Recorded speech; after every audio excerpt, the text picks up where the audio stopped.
Caríssimos amigos e amigas e público em geral, vamos, apesar de alguns atrasos que há na autoestrada e pessoas que vêm a caminho, claro, dizer que vêm a caminho e, portanto, vão perder esta parte inicial, vamos dar início a mais esta tertúlia que se segue à abordagem deste tema feita por outras pessoas que por já aqui passaram, entre elas o Pedro Basta Almeida, do GIFI, que é o Grupo de Investigação de Fenómenos Insólitos, e a designação do grupo de alguma maneira é animador.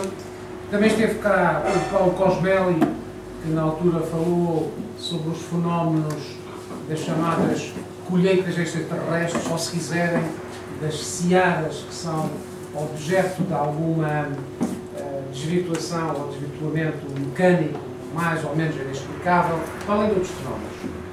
Hoje, o tema mais centrado é o tema de Roswell e isso enquadrado dentro do fenómeno dos OVNIs, ou seja, dos objetos voadores não identificados. O nosso orador é presidente da Sociedade Portuguesa de OVNIologia, que tem um site na internet, site esse que está referenciado no nosso blog do Bar do Além, onde estão referenciadas também outras informações. Textos de outros oradores, um apontamento sobre as próximas conferências e, concretamente, está citado no site da spo-ofniologia.com. O presidente desta jovem associação, porque tem pouco mais de um ano, é o Dr. Nuno Montes da Silveira, está aqui ao meu lado, ou seja, o Nuno Silveira, mais diretamente, que na sua vida lúdica é advogado. Na sua vida profissional é ovniologista. Na sua vida lúdica é advogado. Ele nasceu há muito pouco tempo, em 1982, fiz o curso da Faculdade de Direito Clássica, que é a minha Faculdade de Direito também, sem desprimor para todas as outras que, entretanto, se foram constituindo, e tenho vindo a fazer, desde há longos anos, exploração de campo, estudo analítico, leituras e participado em inúmeros debates. Acontece ainda que neste site da Sociedade Portuguesa de OVNIologia há um fórum. Fórum esse que tem contribuições de cidadãos dos mais diversos, com relatos, com perguntas, com questões, algumas surpreendentes.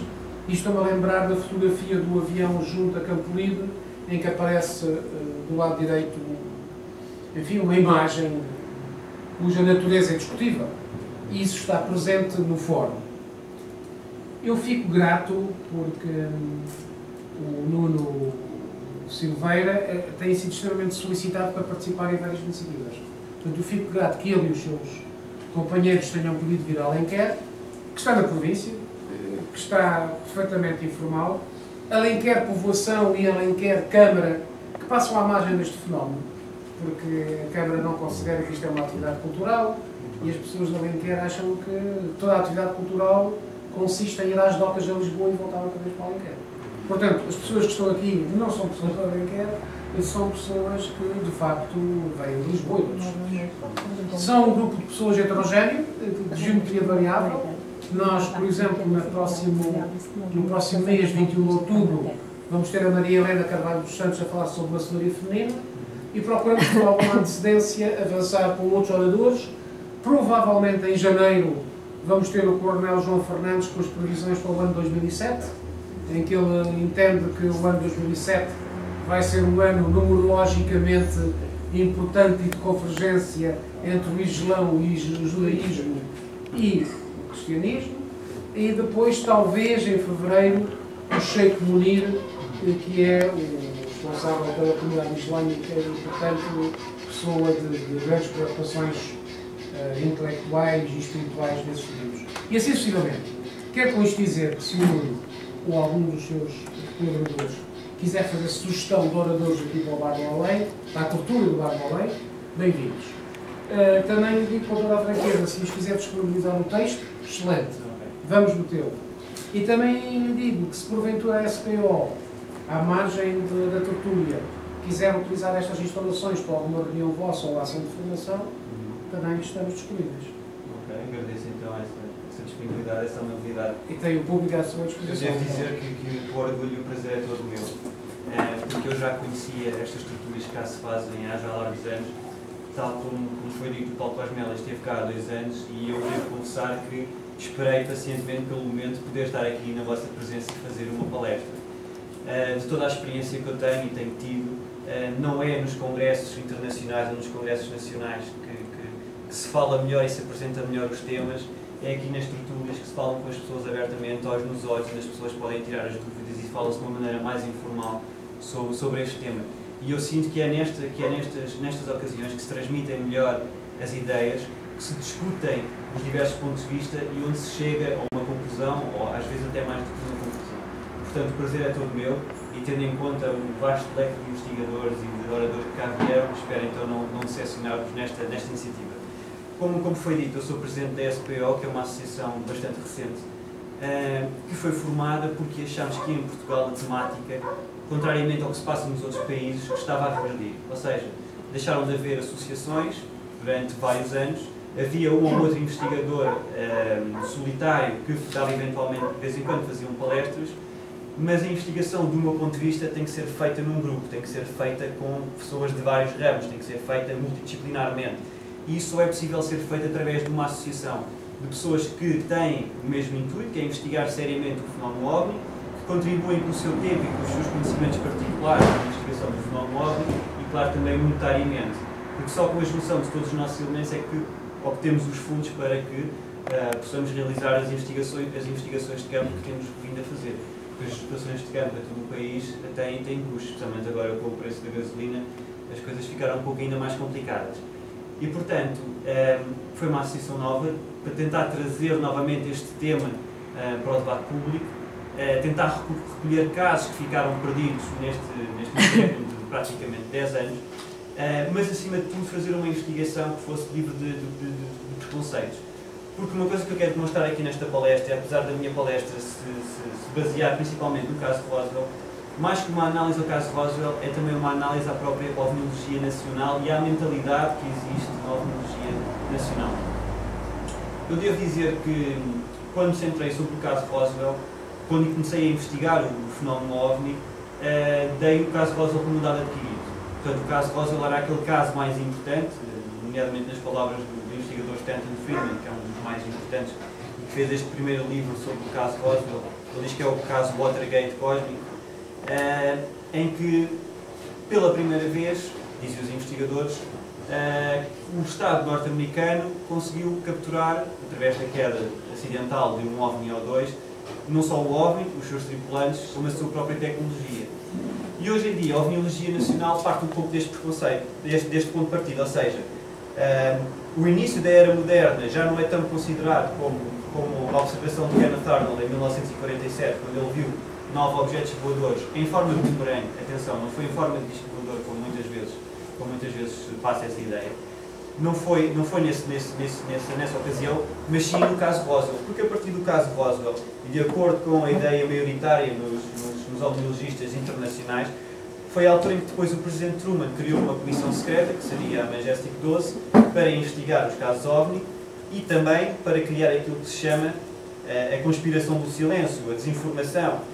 E, portanto, pondo em causa o que se passou em Roswell, muitos investigadores temem que todo o edifício da ovniologia se desmorona. Eu devo dizer que em 95, quando fui alertado pela primeira vez com mais atenção para este caso, tive a oportunidade de ver na televisão o falecido Eurico da Fonseca, num debate com alguns elementos da APPO na altura, defender que era o balão Mogul. Tinha saído em 94 um estudo da Força Aérea a dizer que tinha também sido o balão Mogul. Eu devo dizer que confessei que achava a ideia perfeitamente estúpida. Não poderia perceber como é que, tendo em conta o vasto número de evidências de pessoas, centenas, dezenas de pessoas que viram e que são testemunhas, tendo em conta também as características que avançavam do próprio fenómeno, pareceu-me estúpido que essa explicação portanto, o projeto Mogul tivesse alguma possibilidade de ser real. Mas depois de me centrar no caso de Roswell, depois de ter contactado com investigadores dos dois quadrantes na ovniologia, eu comecei a repensar um pouco o que de facto se passou em Roswell. E o que eu quero demonstrar aqui nesta palestra, no mínimo, é que o caso de Roswell não é tão forte como pode parecer. E no máximo, de facto, não tem nada a ver com extraterrestres e é o balão Mogul. Mas porquê é que isto é importante e porquê é que eu decidi trazer este tema a debate? Porque nas diversas ocasiões na comunicação social tive a oportunidade de transmitir este meu ponto de vista em relação ao caso de Roswell. Fui logo bastante criticado, não tanto pelos investigadores, mas mais pelas pessoas interessadas em ovniologia e que me chegaram a apelidar até publicamente de ser um agente da desinformação e de trabalhar para a CIA. Eu pessoalmente até preferia trabalhar para a CIA, que ganhava mais e tinha voos à borla pela Europa. Mas fui atacado, fui apelidado de agente da desinformação e isso demonstrou um pouco a falta de autocrítica que a ovniologia tem hoje em dia. Ou seja, nós temos que analisar os nossos próprios casos, não podemos criar dogmas na ovniologia. Nós não podemos considerar o caso de Roswell como um caso onde não pode haver debate, onde já está assente que foram ovnis que caíram e extraterrestres e a partir daí veio a tal organização secreta que a partir de 47 começou a dissimular e a enviar desinformação. Não que ela não exista, porque ela existe efetivamente, mas portanto é necessário avaliar todos os dados adquiridos que nós temos, é preciso atualizar todos os dados que nós damos por adquiridos para que a ovniologia seja efetivamente credível, para que não sejamos apanhados em contrapé. O que eu quero demonstrar é que mesmo que o caso de Roswell não tenha nada a ver com extraterrestres, a ovniologia continua, existem casos verídicos, existem casos ainda mais interessantes e por investigar que devem obter a nossa atenção, os nossos esforços e se calhar não tanto este. Mas para que não acreditem só na minha palavra, eu tenho aqui um vasto leque de livros em inglês, que depois posso facultar os nomes e os autores, que são basicamente os livros mais importantes que foram escritos sobre este caso. E portanto temos livros céticos como estes, escritos por ovniologistas, este também é um livro cético, e os restantes livros são a defender a posição extraterrestre. Porque há aqui uma coisa fundamental, um ovniologista não é um investigador que acredita em ovnis, atenção, o ovniologista é um investigador que investiga casos de ovnis. Este é um ponto que é essencial. E portanto, não é por ele defender, não é por ele dizer que não acredita no caso de Roswell que passa a ser um ovniologista. Atenção, estes investigadores trouxeram muitas vezes contra fortes pressões do saber instituído dentro da própria ovniologia, porque às vezes podemos ter os mesmos defeitos que criticamos na ciência e nos outros ramos do conhecimento, e que conseguiram levantar a suspeita, investigar todos os pormenores, encontrar discrepâncias. E no caso de Roswell, lutar mais as discrepâncias. Vou-vos dar já um exemplo. O caso de Roswell começou no dia 8 de julho de 1947, quando saiu no jornal de Roswell uma declaração da Força Aérea a dizer que tinham capturado um disco. Bom, na realidade esta informação que passam, eles não disseram que capturaram um disco. O que eles disseram foi que um disco tinha aterrado num rancho perto de Roswell. Isto aconteceu no dia 8, houve um imenso furor na altura, e depois a Força Aérea veio mais tarde, no dia a seguir, no dia 9, desmentir e dizer que era um balão meteorológico. Ora, não há nenhum problema em dizer que a Força Aérea mentiu. A própria Força Aérea mentiu e disse, em 94, que de facto não tinha sido um balão meteorológico e que de facto a informação que tinha sido passada no dia seguinte era desinformação. Eles tinham criado uma história para encobrir o que de facto tinha acontecido. Agora a questão principal é, mas será que estão a encobrir a queda de um OVNI ou dois OVNIs, ou serão que estão a encobrir algo secreto como o Projeto Mogul? Muitas pessoas dizem que o Projeto Mogul não teria, na altura, a importância para que pudesse ser feito um encobrimento como foi feito. Mas a questão é que o Projeto Mogul, na altura em que ele começou a ser idealizado em 45 e depois em 47, quando começaram efetivamente a ser lançados, tinha a mesma classificação A1 que foi dada à bomba atómica, portanto, ao desenvolvimento da bomba atómica. Portanto, o Projeto Mogul era, na altura, um dos projetos secretos mais importantes dos Estados Unidos, porque visava o quê? Visava construir balões que conseguissem detectar explosões da União Soviética, para saberem se a União Soviética estava a desenvolver ou a realizar testes que os levassem à construção da bomba atómica. E, portanto, era um projeto altamente secreto. A título de curiosidade, os próprios cientistas que trabalharam no projeto só souberam a dominação do Projeto Mogul quando ele foi desclassificado em 73. Portanto, cerca de 30 anos depois de terem trabalhado no projeto, é que souberam até a definição e o nome dado oficialmente a este tipo de projeto. Mas depois desta observação e de ter saído o jornal na altura, morreu. O que as pessoas não sabem hoje em dia é que, apesar de nós termos esta cronologia do caso Roswell, que começa, os investigadores divergem, eu depois vou dizer porquê, mas as pessoas pensam que o caso foi logo investigado na altura e que a cronologia foi logo assente na altura. O que é facto é que o caso só foi descoberto em 79 por 2 investigadores. Ou seja, já se tinham passado mais de 2 décadas, mais de 3 décadas, desde que o caso tinha acontecido. E a primeira pessoa que eles conseguiram encontrar e que falou sobre o caso foi o Major Jesse Marcel, que foi aquele agente o oficial da Força Aérea que se deslocou ao terreno onde tinham descoberto os destroços. Ele, na altura em que foi entrevistado, não se lembrava nem sequer do ano, não se lembrava nem sequer do mês, e muitos dos detalhes, após 30 anos de diferença entre o acontecimento e a descoberta, estavam já bastante esbatidos. A cronologia que nós temos hoje em dia, curiosamente, é feita pelos investigadores, com base no que eles acham que poderá ter sido a cronologia. A título de curiosidade, o principal investigador, que é o Stanton Friedman, que, como eu disse, escreveu este livro, identifica a queda e a observação do OVNI no dia 2 de julho de 1947. E para isso, fundamenta-se no testemunho da família Wilmot, que enquanto estava no alpendre da sua casa, viu um objeto luminoso, na forma de 2 pratos colados um no outro, a deslocar-se a alta velocidade e com a possibilidade de se ter despenhado. Eles não viram um objeto despenhado, viram um objeto luminoso a descer a alta velocidade.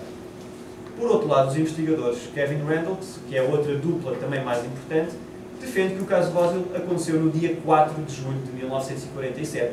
E para isso fundamentam-se nos testemunhos de uma família que também viu algo no céu, mas que parece ser mais uma história cadente do que outra coisa, mas principalmente no diário de umas freiras franciscanas que supostamente escreveram que tinham visto uma bola de luz extremamente anormal nessa mesma noite. A questão é que eles nunca apresentaram esse diário. Uma coisa que é essencial na ufologia, assim como é na ciência, é o peer review, ou seja, quando fazemos uma determinada afirmação, nós temos que poder fundamentar e temos que poder provar. E se há outro investigador que pede para ver essas provas, essa prova tem que ser facultada. Ora, neste caso isto não aconteceu. Portanto, o que nós temos é a história, tal como está transcrito nos 2 livros que fizeram, de que as freiras teriam visto e assinalado num diário. O diário, como eu refiro, nunca foi visto. Portanto, temos aqui logo uma diferença de datas. Portanto, das duas uma. Ou caiu em dia 2, ou caiu em dia 4. Mas mais interessante ainda, quanto aos locais do despenhamento, os investigadores também não concordam. Isto porquê? Porque também se fundamentam em testemunhas diferentes.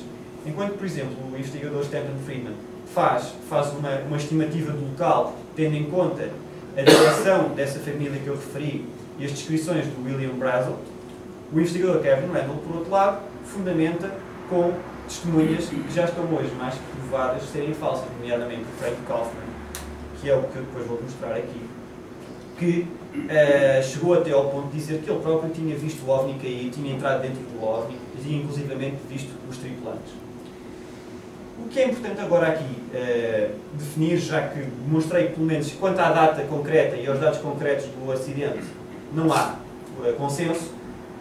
Muitas pessoas dizem que existem centenas de pessoas que viram a queda do OVNI, ou centenas de pessoas que viram o OVNI, dezenas de pessoas que viram as propriedades anormais do material, centenas de pessoas que viram, ou dezenas de pessoas que viram cadáveres extraterrestres, etc. Mas é importante salientar 2 coisas essenciais. Nós temos, em primeiro lugar, as testemunhas diretas do caso Roswell. Eu aqui escolhi 3, as mais importantes a meu ver. Temos aqui, portanto, o Mike Brazel, que foi o rancheiro que viu os destroços estranhos no seu terreno. Temos aqui o Jesse Marcel, que foi o tal oficial que foi chamado para ir ver os destroços e que foi a primeira testemunha a ser encontrada do caso Roswell. E depois temos aqui a Loretta Proctor, que foi a segunda pessoa a, teoricamente, ter visto os destroços. Portanto, e estas testemunhas diretas, todas elas não viram, nem souberam em vida, ou melhor, não souberam na altura, que tinha havido o segundo local da queda, como os investigadores passaram a chamar, nem a presença de extraterrestres. Por outro lado, temos aqui as testemunhas indiretas, que é o Glenn Davis, que vou falar depois, que é um mortuário, que disse que a Força Aérea telefonou a perguntar por caixões pequenos, de estrutura pequena, e que lhe pediram informações sobre como embalsamar corpos que estivessem expostos no deserto há muito tempo. E que depois também foi a pessoa que deu o papel com os desenhos desenhados por uma enfermeira que teria visto a autópsia a esses seres e depois desapareceu misteriosamente. E, portanto, é uma testemunha indireta porque foi aquela que lançou para o debate a presença de cadáveres extraterrestres, mas ele próprio não viu nenhum extraterrestre. Ele disse que viu uma enfermeira que tinha visto extraterrestres. Por outro lado, temos também aqui o Melvin E. Brown, que foi um sargento que conta a história, reza a história, teria destapado um cadáver, teria destapado, portanto, um toldo que estaria a tapar um cadáver extraterrestre quando transportaram os seres do local da queda para a base. A questão é, como vamos ver, ele morreu em 88 sem nunca ter sido entrevistado por nenhum investigador. Quem afirmou que o pai teria visto cadáveres extraterrestres foi a filha, em 3 histórias completamente diferentes, como vamos abordar. Por último, temos o Frank Kaufman. Ele diz que viu pessoalmente os cadáveres extraterrestres, portanto, não seria classificado como uma testemunha indireta. Mas tendo em conta que a sua história tem vindo a ser posta em causa e cada vez são mais os investigadores que não acreditam na sua história, tendo em conta que a maior parte das informações que ele dá são também de relatórios de uma associação secreta que ele dizia pertencer, eu decidi enquadrar na categoria de testemunhas indiretas. Mais um exemplo de que a cronologia não foi feita por os intervenientes, mas foi feita pelos investigadores. O rancheiro McBrazel, no dia 8, ou melhor, no dia 7 de julho, deslocou-se ao condado do xerife, ao condado de Chaves, ao gabinete do xerife, a dizer que tinha no seu terreno material estranho que ele não conseguia identificar. É bem verdade que, na altura, ele sabia, assim como muitas pessoas da zona, a diferença entre um balão meteorológico e algo completamente diferente. E, de facto, os destroços não pareciam coadunar-se com a descrição de um balão meteorológico. Ele telefonou para o xerife depois telefonou para a Força Aérea, e a Força Aérea enviou, então, o Major Jesse Marcel. E o que é curioso é que, na sua declaração pública, no dia 9, ele afirmou que tinha encontrado os destroços no dia 14 de junho. Ele afirmou publicamente por 2 vezes, quer na entrevista que deu na rádio, quer na entrevista que deu no jornal, que tinha encontrado os destroços no dia 14 de junho. Ora, dia 14 de junho não se coaduna com a data de dia 2 de julho, nem com a data de dia 4. E, portanto, o que os investigadores fizeram foi dizer que não, de facto ele viu no dia 2 os destroços, deslocou-se no dia 4, peço desculpa, deslocou-se depois no dia 7 ao xerife. Isto para quê? Para que os dados das testemunhas possam bater certo com aquilo que ele disse ter visto no seu terreno. Mas para justificarem a diferença da data do dia 14, disseram que ele tinha sido sujeito de coação psicológica por parte da Força Aérea para poder alterar a sua história. Mas só um pormenor interessante é que, ao alterar a sua história, a data de ter descoberto os destroços não é assim tão relevante. O aspecto mais relevante foi que, por exemplo, de acordo com o Frank Joyce, que foi um entrevistador que fez a entrevista na rádio, no final da entrevista ele virou-se e disse: sabe aquela história dos homenzinhos verdes? E o Frank Joyce disse: sim, sei. Bom, eles não são verdes. Isto parece indicar que, de facto, ele teria conhecimento de ter sido capturado cadáveres extraterrestres. Mas esta história não bate certo por 2 motivos. Primeiro, a expressão homenzinhos verdes só passou a existir na década de 50. Foi uma expressão criada na década de 50 quando começaram a aparecer os primeiros filmes de ficção científica. Portanto, seria muito difícil ele ter usado esta expressão na altura. E depois, se analisarmos bem, tendo em conta que, teoricamente, ele teria sido coagido pelos militares, de onde supostamente esta informação, porque ele não viu os cadáveres, nem esteve no segundo local da queda. Ele só viu os destroços, que apurou-se mais tarde, que seriam apenas os únicos. Portanto, supostamente o homem teria batido primeiro no rancho dele, e levado, e depois caído num outro local, porque os destroços eram muito poucos e não pareciam coadunar sequer com a estrutura de um homem. E, portanto, eles disseram aos investigadores que não, ele foi entrevistado pelos militares e foi-lhe contada a história, foi-lhe feito um juramento para que ele não contasse a história e possivelmente divulgaram-lhe essa informação dos cadáveres. Ora, isto não faz sentido nenhum por vários motivos. Primeiro, se o projeto de desinformação e de encobrimento já estava em curso, não faria sentido nenhum a Força Aérea ter dito a ele que teria havido a presença de cadáveres. O objetivo seria, obviamente, reduzir o leque das pessoas que estivessem a par desta informação. Por outro lado, o próprio relatório da Força Aérea diz que o objeto foi apanhado no dia 7. Inclusivamente os documentos secretos que este livro analisa do MJ-12 fazem também referência ao objeto ter sido capturado no dia 7. Mais curiosamente ainda, nestes documentos, a sua autenticidade ainda está em causa, mas nestes documentos afirmam que o OVNI terá caído no dia 30 de maio ou no dia 1 de junho. Portanto, temos já neste momento 3 datas completamente diferentes. A data de dia 2 de julho do Stanton Friedman, a data de 4 de julho do Kevin Randle e temos também a data destes documentos do dia 30 e 1 de maio ou dia 1 de junho. Portanto, das duas uma, ou nesse verão de 1947 caíram 3, 4, 5, 6 OVNIs, ou então alguma coisa não bate certo e estas discrepâncias são por demais evidentes.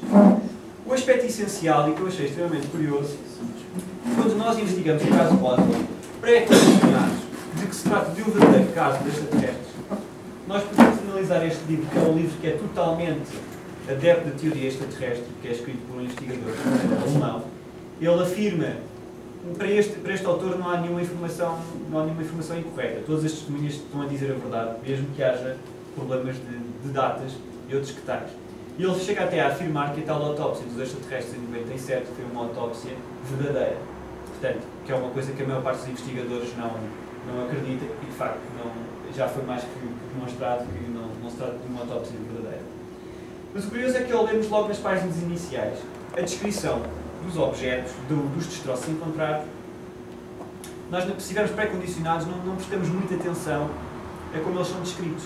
E a verdade é que estas testemunhas diretas que eu referi agora, aquelas que tiveram contacto direto com os destroços, e os destroços, aliás, é o aspecto essencial para desmontar a teoria do balão Mogul, porque se de facto a característica dos destroços são anómalas e não são idênticas às do balão Mogul, então parece que seria de afastar a teoria do balão Mogul.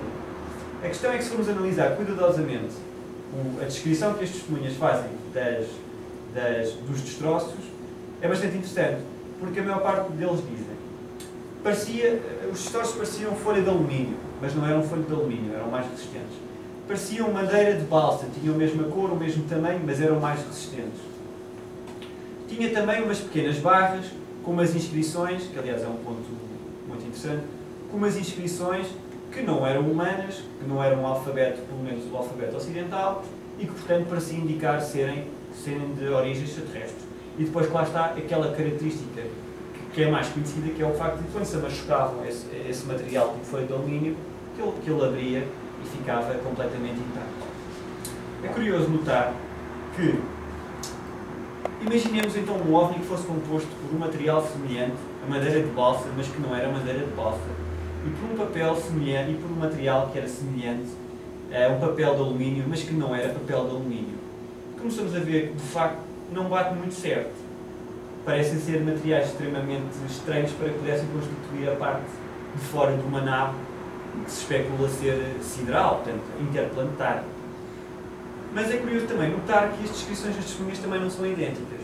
Porque quando o rancheiro saiu de manhã para ver a sua herdade e as suas ovelhas e descobriu os destroços, ele estava acompanhado do filho mais novo, que era o Verne. E o filho mais novo, mais tarde, veio a dizer, assim como também a sua irmã mais velha, que, de facto, o material não parecia ter características anómalas. E, num primeiro momento, era esta a informação que foi vinculada quando ele, em 79, foi entrevistado. Porque quando ele foi entrevistado, em 79, ele nem sequer tinha dado muita importância ao que se tinha passado. Para ele tinha sido alguma coisa, é certo, uma história estranha na sua vida, mas não tinha dado grande relevância. E nas suas primeiras entrevistas ele não tinha dado muita relevância à parte da conspiração e à parte de ter havido um esforço concertado da Força Aérea para camuflar o facto. Esse dado veio depois a ser acrescentado, que é outro pormenor que eu vou demonstrar, é que à medida que o caso se torna mais conhecido, e contrariamente ao que seria de esperar, à medida que o tempo vai passando entre o acontecimento e as entrevistas, as testemunhas, cada vez vão surgindo mais dados, cada vez vão surgindo mais informações. E os papéis das testemunhas vão cada vez mais sendo importantes. Como mostrei aqui nas testemunhas principais, esta senhora, só um dos muitos exemplos, esta senhora, a Loretta Proctor, disse que, na primeira entrevista que foi feita em 79, que o McBrazel foi até eles e mostrou, disse que tinha ido primeiro até à casa da Loretta Proctor e tinha informado e tinha descoberto uns estranhos destroços no campo. e que eles tinham sugerido ele deslocar-se ao xerife porque havia uma recompensa na altura de cerca de $3.000, se não estou em engano, para quem conseguisse demonstrar a realidade dos OVNIs, porque desde 47, desde o mês passado, desde 24 de junho, que havia essa paranoia nos Estados Unidos. Curiosamente, numa entrevista posterior, ela disse que não só ele se tinha deslocado lá, como lhe tinha mostrado os destroços, coisa que na primeira vez não tinha acontecido. E ela disse que tinha visto os destroços e, de facto, tinha constatado as características anómalas dos destroços. Nomeadamente disse que tentou queimar-o e o material não era possível de ser queimado. Mas quando lhe perguntaram como é que tentaram queimar esse material, ela disse com um fósforo. Bom, não parece que um fósforo acendido por debaixo de qualquer material seja um teste científico rigoroso para dizer que o material era completamente impune a fogo. Noutra entrevista, já quando o marido faleceu, ela não só disse que tinha visto o material, como também o filho dela tinha estado presente na altura em que tinham encontrado os destroços. Curiosamente, o filho recusa-se a prestar declarações e cada vez que os investigadores lhe pedem para um contacto do filho, ela própria diz: não, o meu filho não quer falar sobre isso.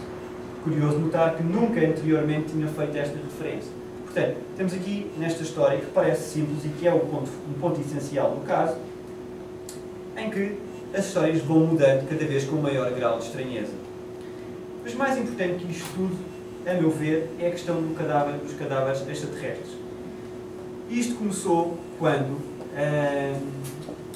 saiu o primeiro livro de Roswell. O primeiro livro de Roswell saiu em 81, se não estou em engano, e só depois de 9 anos é que começaram a surgir os relatos da existência de cadáveres extraterrestres.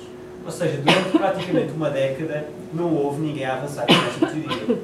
E quem foi a primeira pessoa a contar esta história foi o tal mortuário, de que eu já mostrei a fotografia há pouco, posso até voltar a mostrar, que disse que um dia no qual ele não sabia a data é assegurada pelos investigadores, em que ele disse que tinham telefonado da base aérea para informarem sobre a disponibilidade da funerária ter caixões de tamanho de crianças, para crianças.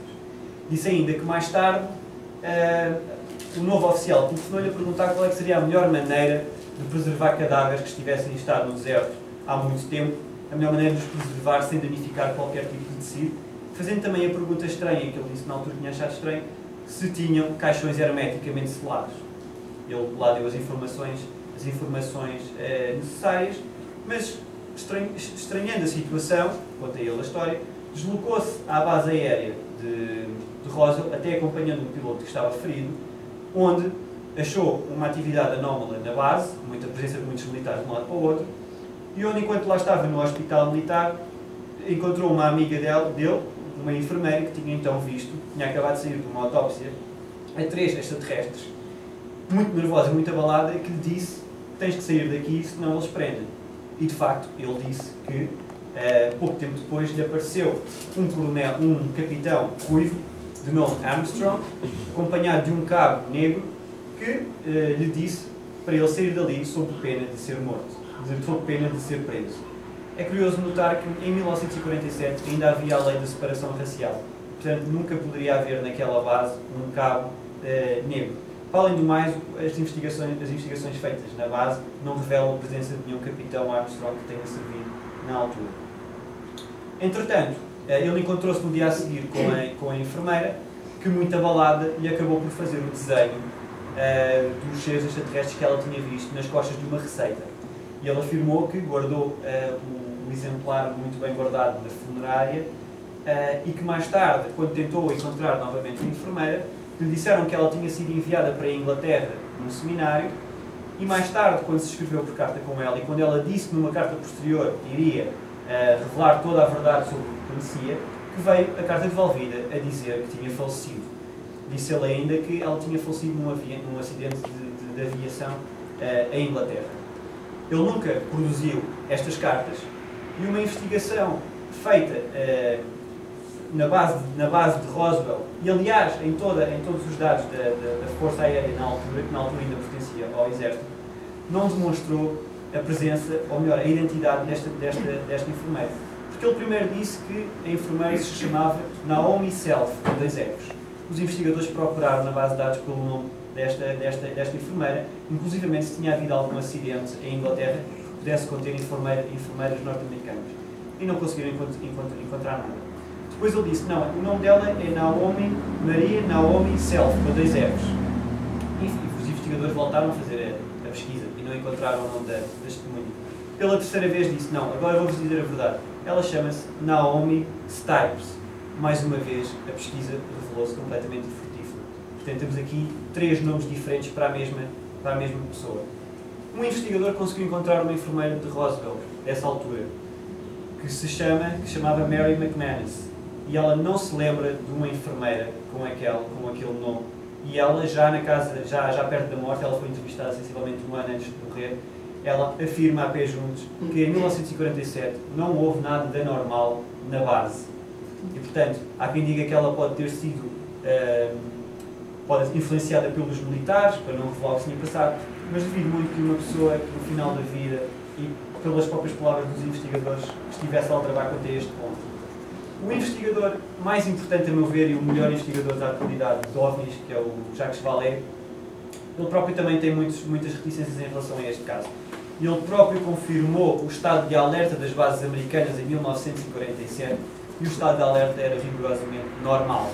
O que é de estranhar, porque se de facto tivesse caído um OVNI ou 2 OVNIs em Roswell, os militares poderiam, e tivessem sido recuperados os cadáveres e o material, os militares poderiam pensar que se fosse a vanguarda de alguma invasão extraterrestre e nesse caso o grau de alerta das bases seria perfeitamente diferente. Mas esses dados são completamente normais e por isso é que o investigador Jacques Vallée põe também em dúvida este caso. Mas agora, centrando no aspecto mais importante, se nós temos os desenhos dados pelo mortuário, tinha aqui uma imagem.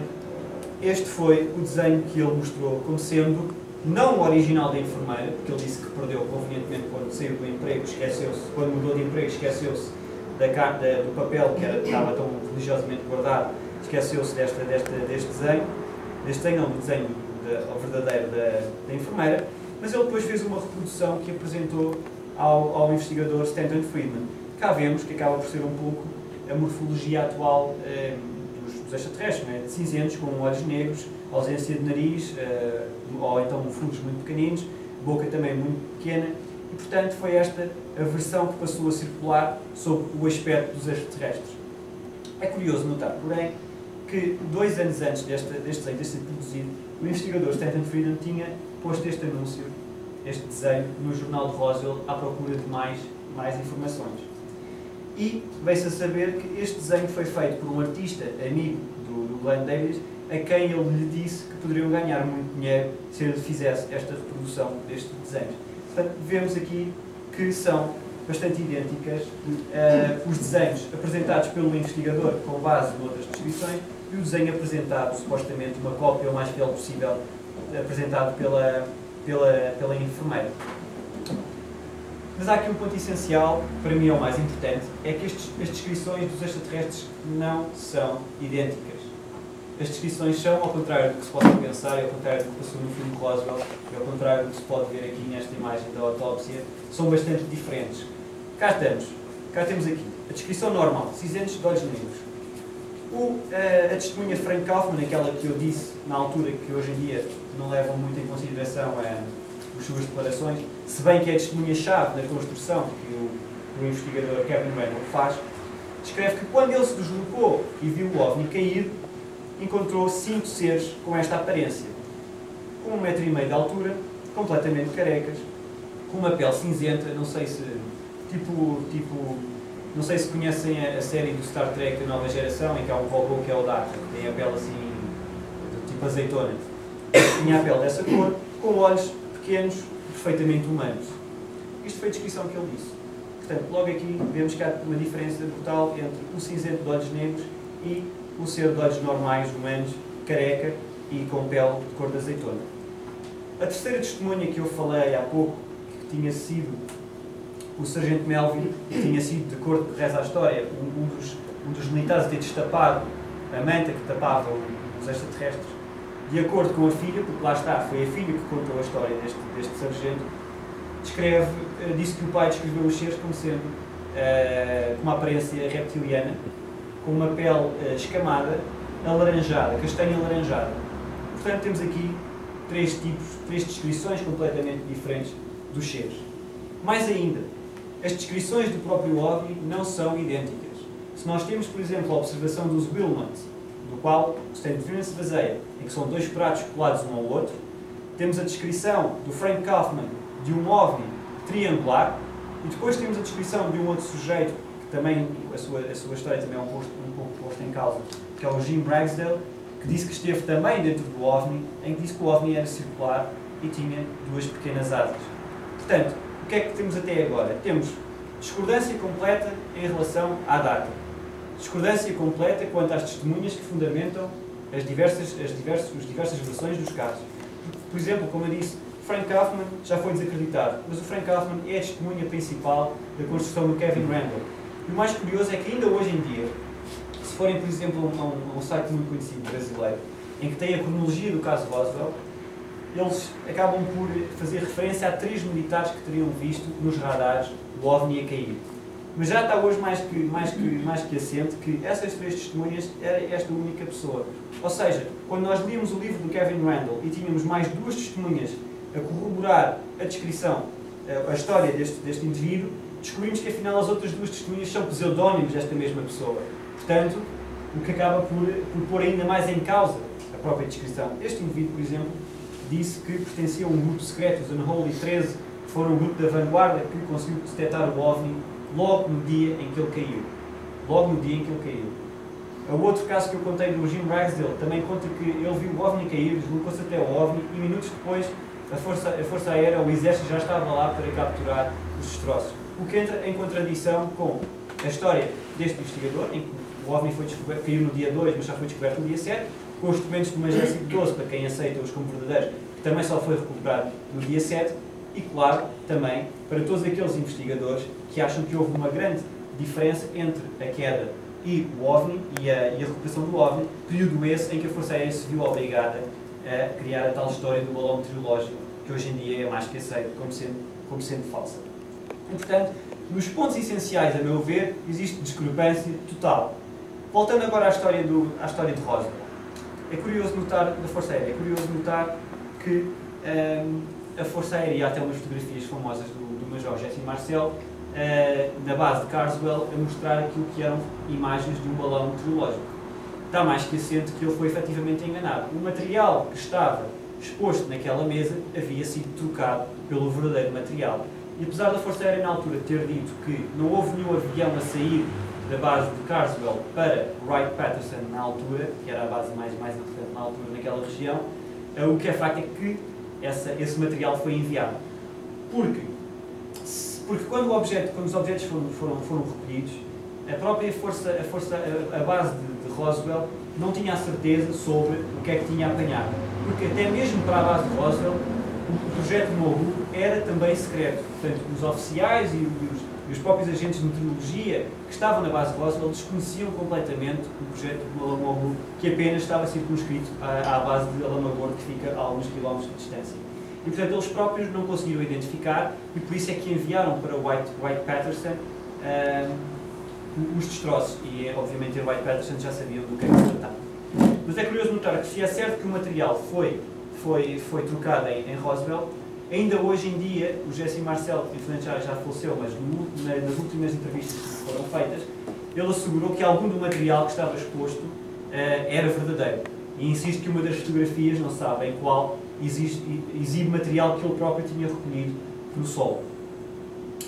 É curioso notar também que o agente de meteorologia, que identificou os destroços como sendo do balão meteorológico, na altura, garante que, na altura, o Jesse Marcel lhe tentou convencer que aquele material não era de origem humana, que não era um balão meteorológico, fazendo ressalva para as tais letras estranhas que eram exibidas nos destroços.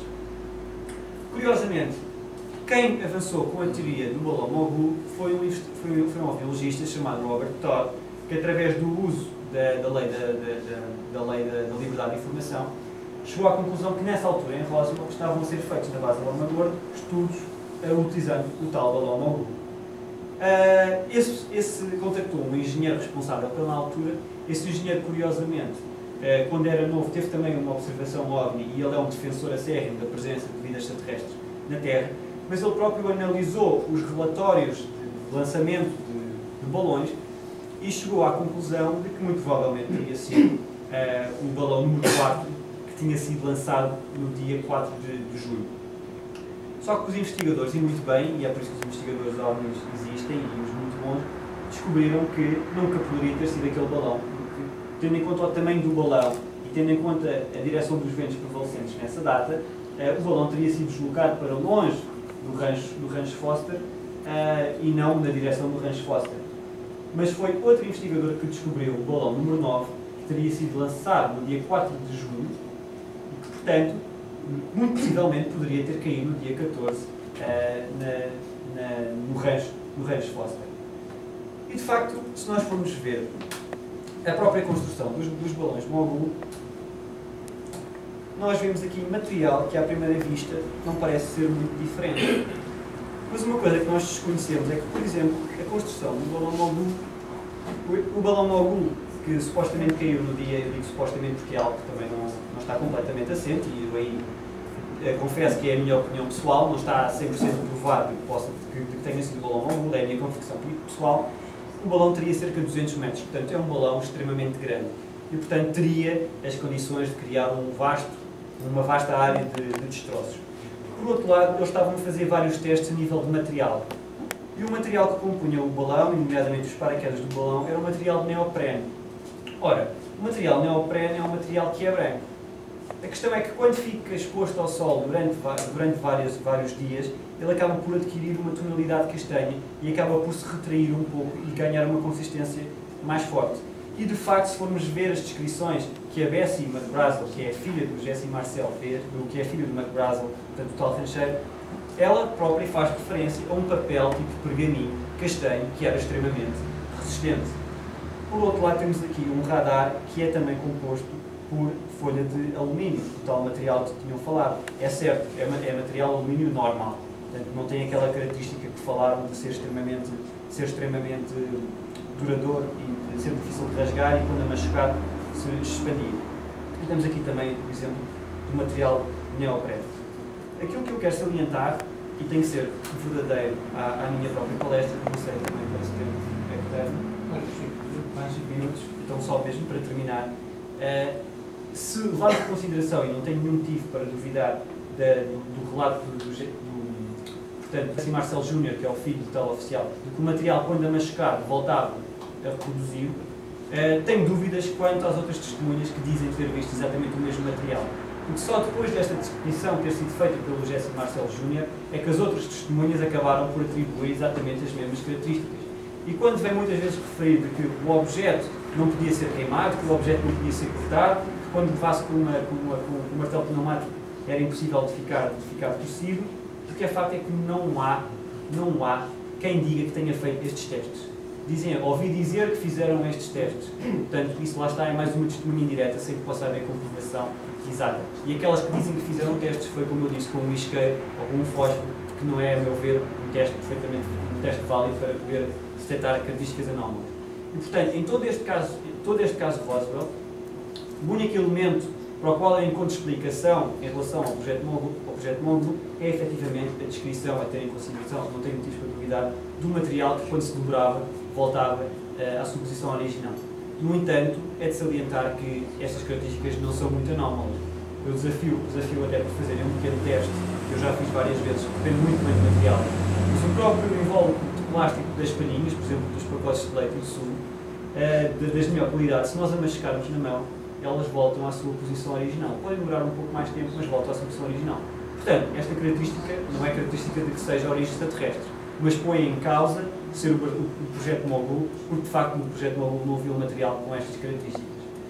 Posto isto, é a minha opinião pessoal de que de facto foi confundido o balão Mogul com a queda de um OVNI. É facto de que a Força Aérea tentou encobrir o caso.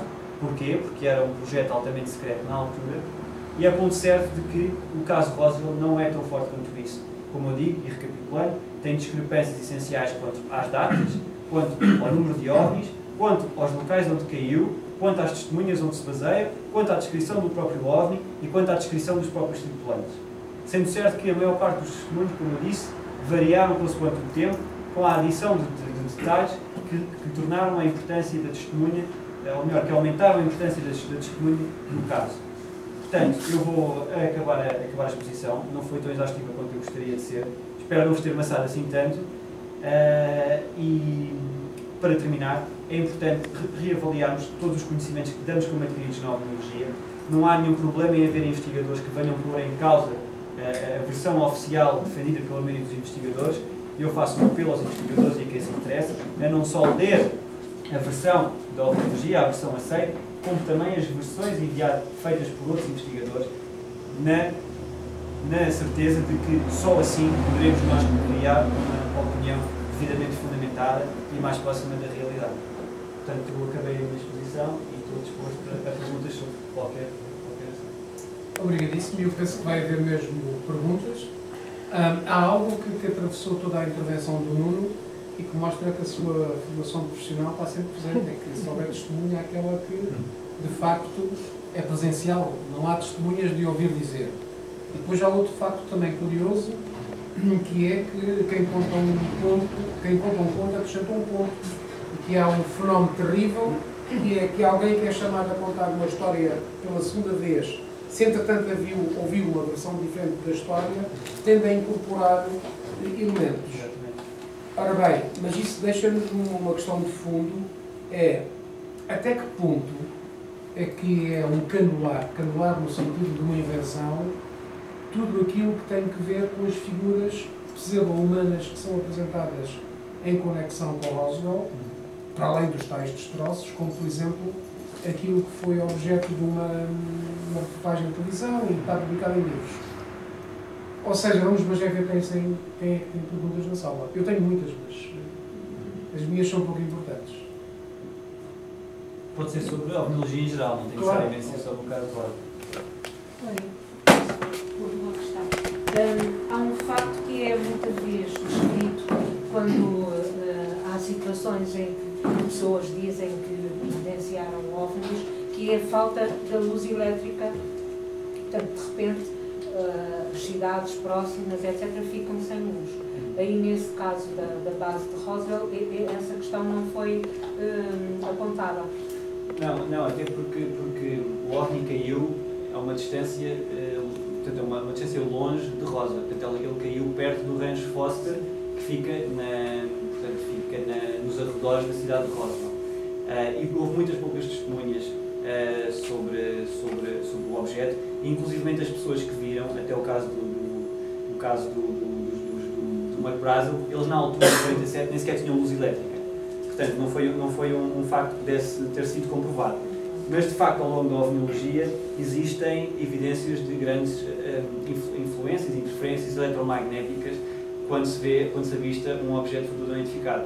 Agora, a questão que releva é saber se estas interferências são intencionais, ou seja, se são os próprios tripulantes, a própria inteligência por trás do fenómeno OVNI que as provoca intencionalmente, ou se são um subproduto ou um efeito secundário do seu próprio mecanismo de propulsão.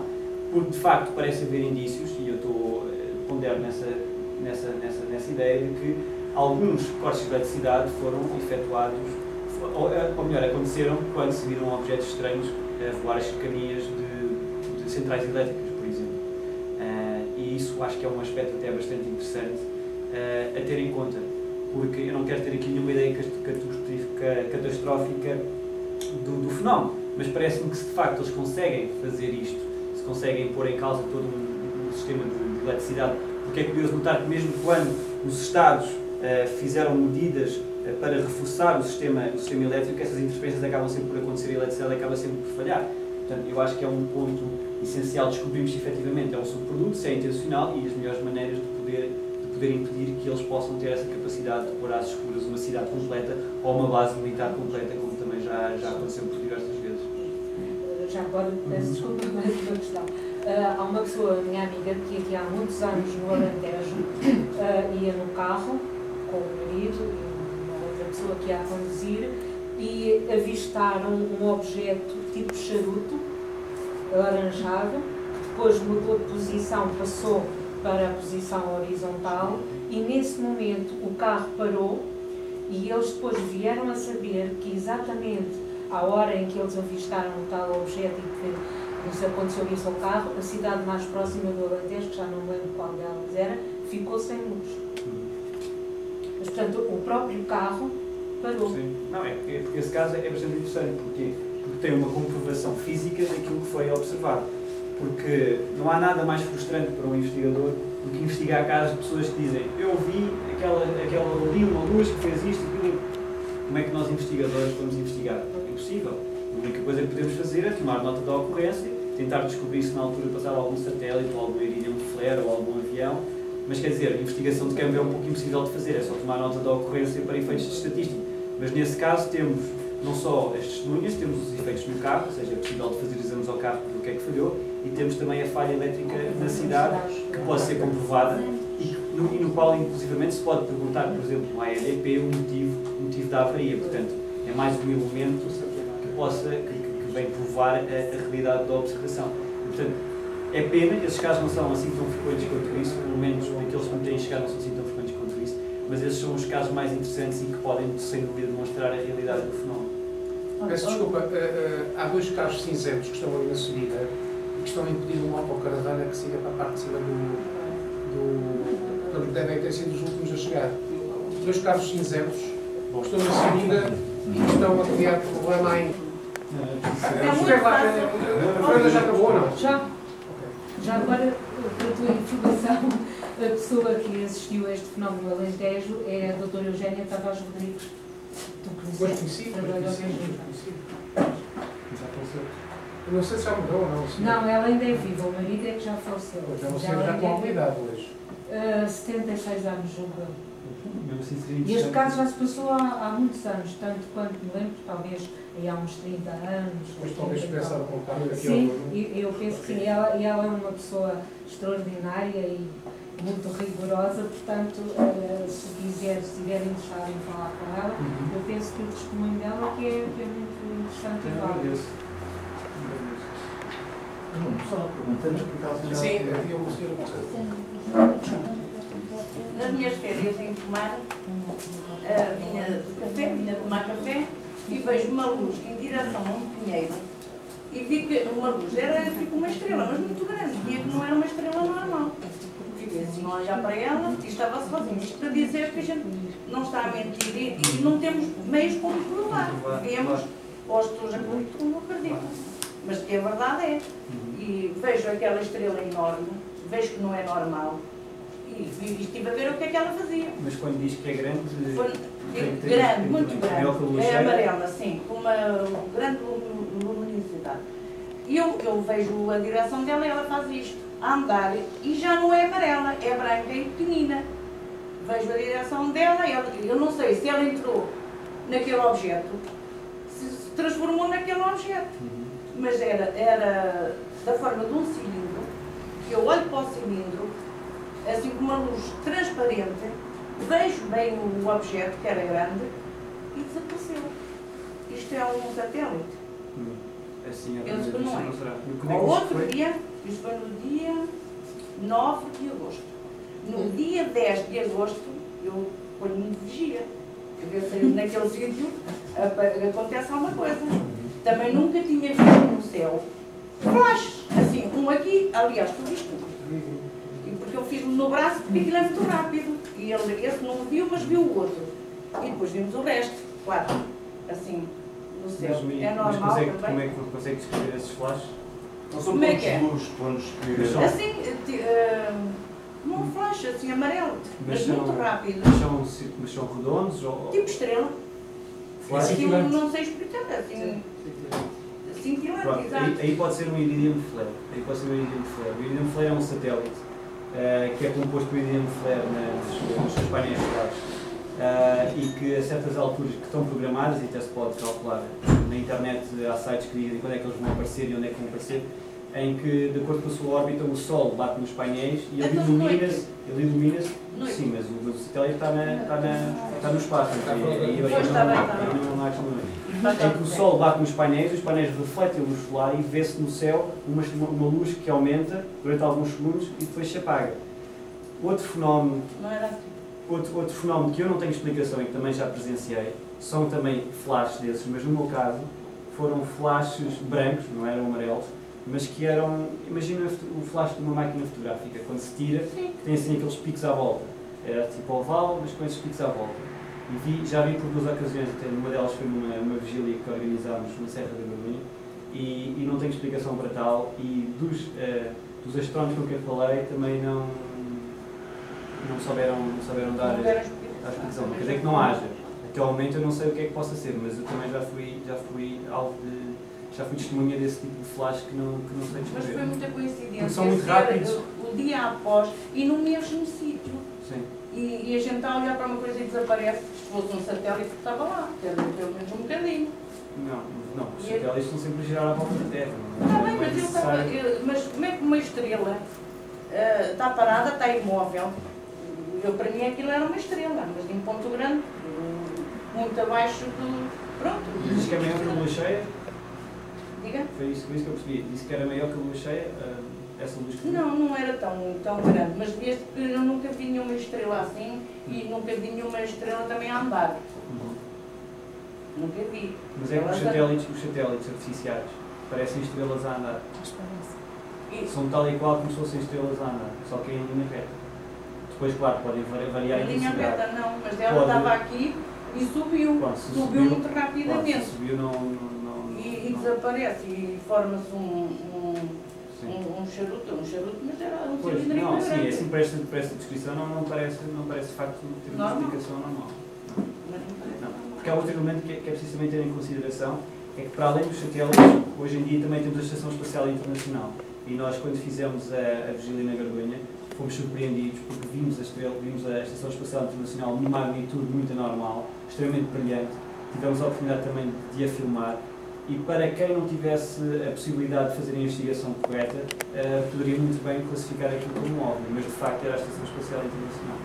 Portanto, é outro elemento a ter em consideração. Mas lá está, a investigação no seu caso, necessariamente tinha que ser feita no local, teríamos que saber as coordenadas do local, teríamos que ver a data, as horas a que foram feitas, ver se passou algum satélite, ver se podia ser algum fenómeno celeste que tinha sido detectado na altura. Portanto, basicamente é fazer uma investigação por exclusão de partes, até chegarmos a uma conclusão, que acho que é a única que se pode tirar, que é não encontramos explicação natural ou humana para este facto. Mas mesmo assim, partir desta conclusão, que é a única que se pode tirar, para dizer que era uma nave extraterrestre, já vem um grande passo. Não sei. Foi o dia 8, foi o dia, aliás, 9 e 10 de agosto. Isso foi muito mal. Muito mal. Porque há aqui uma ideia que eu se calhar passei errada. Eu acredito que o fenómeno OVNI é verdadeiro, acredito que o fenómeno OVNI é real e acredito que existe uma inteligência não humana por trás do fenómeno. Atenção, eu acredito plenamente nisto, é a teoria, portanto é a ideia que eu defendo. Mas pôr isto em causa não quer dizer que não acredito. Atenção, porque na biologia temos que ser críticos. Eu posso estar enganado nesta minha apresentação, atenção. Mas eu fiz a apresentação o melhor que pude, baseado nos dados mais fiáveis que tive, e esta é a minha conclusão pessoal. Deixar a vossa consideração aquilo que eu expus aqui para vocês próprios em casa, ou com os investigadores, poderem tirar a vossa própria conclusão. Mas atenção, apesar de ser um biologista crítico, defendo que o fenómeno OVNI é real, já nos acompanha há bastante tempo e que tem uma inteligência não humana por trás dele. Não mais uma pergunta. Era a pergunta está explicada. Era esta? Era o objetivo. Mas então a Ana Maria tem um... A minha volta atrás, volta ao caso Roswell, que esteve a apresentar. Diz que não existiu. Não existiu. Não diz que não existiu. Diz que as provas apontam para que não tenha... Não se chegou a uma conclusão credível. Aponta para que pelo menos não tenha a ver com extraterrestres e uma grande possibilidade de ser o balão ovni. Portanto, esse caso, em termos de ovniologia, não existiu. Que é um marco que é aquilo que as pessoas normalmente consideram que foi e existiu, neste caso, por A mais B, porque as provas dizem que... porque há contradições, não é? E como advogado eu estava a achar imensa graça e o professor Nandino Carvalho veio a referir essa situação. De facto, foi desmontando os relatos das testemunhas. Portanto, a minha pergunta agora é, existiu, não existiu? Existiu naquela época algum fenómeno que apontou para alguma coisa e que depois, de facto, o Estado americano tentou camuflar com o Estado de Roswell? Será isso? Eu acho que o caso de Roswell demonstra o que de melhor tem a ovniologia e o de que pior tem a ovniologia. Em primeiro lugar, porque foi graças à ovniologia que a Força Aérea, em 94 e depois em 97, admitiu que tinha enganado o povo americano no que a este caso diz respeito. Portanto, foi só graças ao esforço e à investigação e à dedicação dos ovniologistas que este caso foi levado para a arena pública e onde a Força Aérea se viu, admitiu rever a sua posição anterior e admitiu ter mentido. Portanto, isto é essencial, porque demonstra que houve um trabalho efetivamente feito e demonstrou efetivamente que houve um encobrimento. Portanto, que a única coisa que se difere mesmo é saber se foi um OVNI ou se foi um balão maluco. Por outro lado, tem aquilo que tem de pior, que é, muitas vezes, quando um investigador, e isto aconteceu, quando um investigador ganha a sua fama a defender um caso, publica 2 livros a defender o caso, e depois quando, no caso do Kevin Randle, por exemplo, se descobre que a testemunha no qual ele baseou quase toda a sua teoria estava a mentir, torna-se bastante desagradável para o investigador. E foram notórias os esforços que ele fez na tentativa de dizer sim, ele mentiu quanto a isto, mas quanto a isto, me parece que é um raciocínio um pouco... Como o caso do Brasil, que é muito referenciado. Eu gostava exatamente de ouvir um exemplo de um que tenha sido presenciado e cujas provas confirmem... A meu ver, os casos de quedas de OVNIs são os casos, direi, mais difíceis de investigar, porque é onde, mas lá ver, o grau de estetização é maior, onde a possibilidade, a perspectiva de ter caído um OVNI com tecnologia extraterrestre, de ter recuperado cadáveres, no fim é a prova cabal que existe, não é? Quando uma pessoa tem um pedaço do OVNI e um pedaço do extraterrestre, são aqueles casos mais interessantes e que nós todos precisamos investigar. Por outro lado, são também os casos que, como são passíveis de dar mais publicidade, há muitas pessoas que se aproveitam do próprio caso. Aliás, por exemplo, o mortuário que disse ter visto o desenho da enfermeira, ele próprio depois em 91 acabou por fundar um museu em Roswell, e é curioso notar que o local onde ele vai mostrar às pessoas e cobra ingresso para dizer que foi aqui que caiu o OVNI, é o terceiro local por ele defendido. Porquê? Porque o segundo local não conseguiram comprar aos proprietários. E, portanto, as histórias foram mudadas para que aquele local pudesse ser o ideal para cobrarem ingressos. Agora, quanto a mim, o caso mais importante, queda de OVNIs, não é uma queda de OVNIs, mas foi um caso que aconteceu na década de 60, em Shag Harbor, no Canadá, onde dezenas de pessoas viram um OVNI a mergulhar nas águas, e esse OVNI, há relatos, foi detectado por sonares da Marinha. Efetivamente houve movimentações da Marinha para tentarem encontrar o objeto, que durante algumas horas ficou imóvel na água, submerso, e que depois, passado algumas horas, levantou o voo e desapareceu. Portanto, este para mim é o caso mais importante de algo que foi efetivamente visto a mergulhar na Terra, que ficou lá durante algumas horas, não sabe fazer o quê, e que há comprovação de sonar e movimentações anómalas da Marinha do Canadá. Portanto, para mim este é o caso mais claro, não tem os cadáveres, não tem os destroços, mas para mim é o caso mais importante. Haverá outros, mas confesso que não estou muito ambientado para poder fazer qualquer tipo de consideração. Eu gostava de fazer uma última pergunta, que é esta. Nós, ao analisarmos estes fenómenos dos OVNIs ou qualquer outro da área metafísica, temos tendência para os colocar numa linha de raciocínio, digamos, 100% terrestre e 100% paradigmática, de acordo com as lógicas com que fomos ensinados. E, portanto, estamos a tentar introduzir uma lógica de análise em algo que pode inserir-se em parâmetros completamente diferentes. E a questão é esta: até que ponto é que esta aproximação é ou não é verdadeira e não permite tornar depois palpáveis os resultados dessa análise lógica?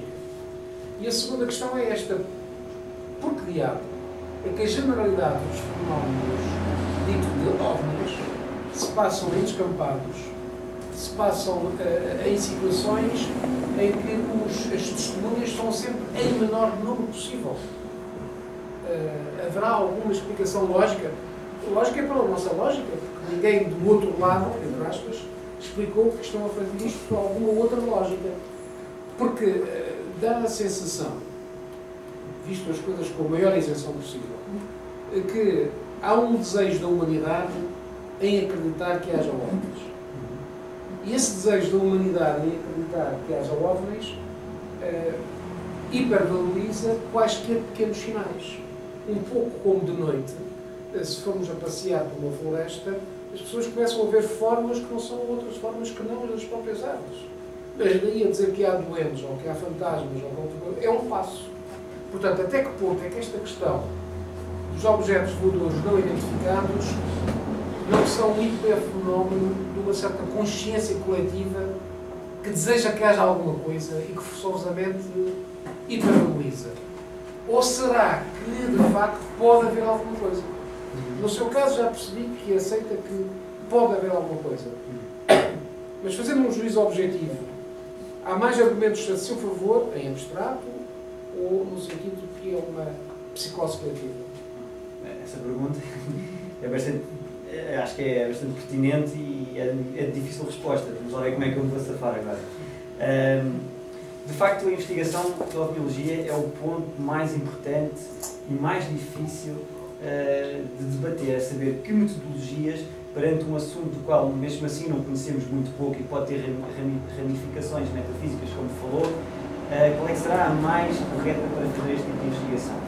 Por isso é que mesmo cá em Portugal há associações com perspectivas diferentes quanto à maneira de investigar e à sua própria interpretação.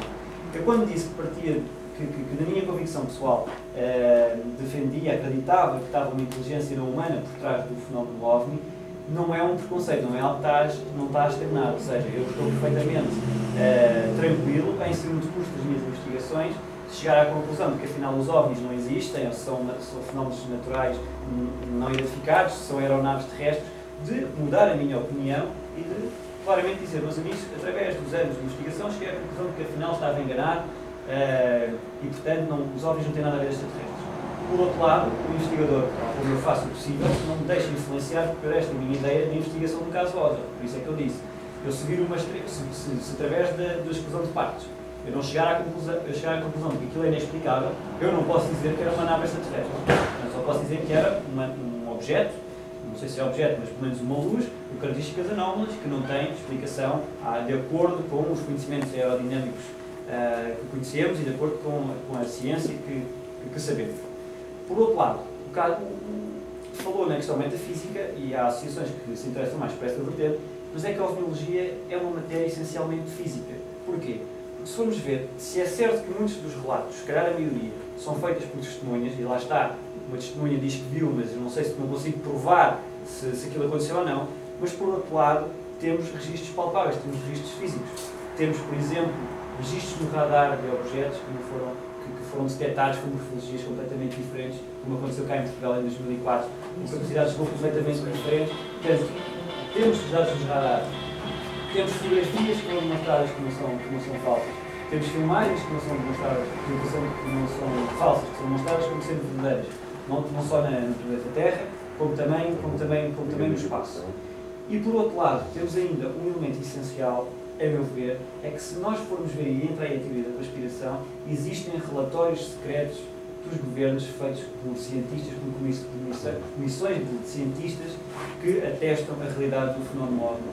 Eu lembro, por exemplo, saiu em 97 o relatório Cometa, feito por um órgão francês, composto por cientistas de alto gabarito, que chegaram à conclusão que, de facto, os OVNIs são reais, que a possibilidade, ou melhor, que a explicação mais provável é de serem de origem extraterrestre, e que o governo francês deveria criar medidas não só de investigação, de detecção, mas para também poder minimizar, lá está, como eu falei, as interferências elétricas. Quando diz que a maior parte dos relatos são feitos em descampados e com pessoas em mínimo, eu devo dizer que isso é verdade. Mas, no entanto, há casos que são vistos em cidades por centenas, se não mesmo por milhares de pessoas.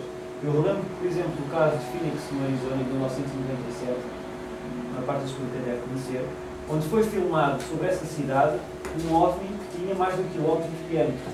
Ele, inclusivamente, a Força Aérea lançou caças para tentar interceptar. E é curioso, há várias filmagens, foi visto a pairar sobre uma cidade enorme, E é curioso, filmagens de vários ângulos que demonstram que, de facto, parece ser um objeto em forma de boomerang também, bastante grande, onde só se vêem as luzes, completamente silencioso. A Força Aérea tentou demonstrar que eram flares, portanto, aqueles sinais luminosos que se enviam, mas claramente se comprovou que não poderia ser, porque eles não ficam tanto tempo e à mesma altitude, uns apagam-se, outros descem-se. E, portanto, foi um dos poucos casos, mas foi um caso onde milhares de pessoas viram algo sobre uma cidade. Agora, lá está, o principal problema é, por exemplo, quando se inserem dentro da ovnologia outras escolas e outros ramos que não são passíveis de verificação e que são capazes de levar em descrédito a ovnologia. Por exemplo, quando saem livros de pessoas que disseram que canalizaram comunicações extraterrestres e fazem desenhos de como é que esses extraterrestres são de outros planetas, a questão é como é que eu vou provar que aquilo aconteceu ou não aconteceu. Até porque antes da prova, acontecer, está do lado dela, ela tem que provar que recebeu aquilo de uma entidade extraterrestre e que o desenho que fez é fidedigno, etc. Não estou a dizer que temos que descartar esses ramos de conhecimento. A questão é, a meu entender, a investigação tem que ser maioritariamente científica, pautada como um método científico, aberta a outras possibilidades, mas sempre com o mesmo grau de exigência, o mesmo grau crítico, a mesma racionalidade, que não só deve ser aplicada quando há estes casos objetivos, fotografias e etc., como quando há afirmações de pessoas que dizem que têm mensagens extraterrestres, salvação do planeta e outros detalhes. Meu caro, acho que merece uma salva de palmas.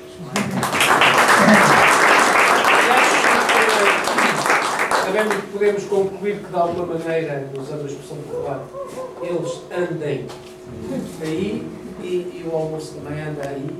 Portanto, vamos sair por aqui, aqueles que nunca vieram cá, subimos as escadas e fica à frente da piscina a sala de refeições. Muito obrigado. E repito a minha oferta, disponho. Bom, a informação que vai ser a posterior ao Dr. Nando Carvalho.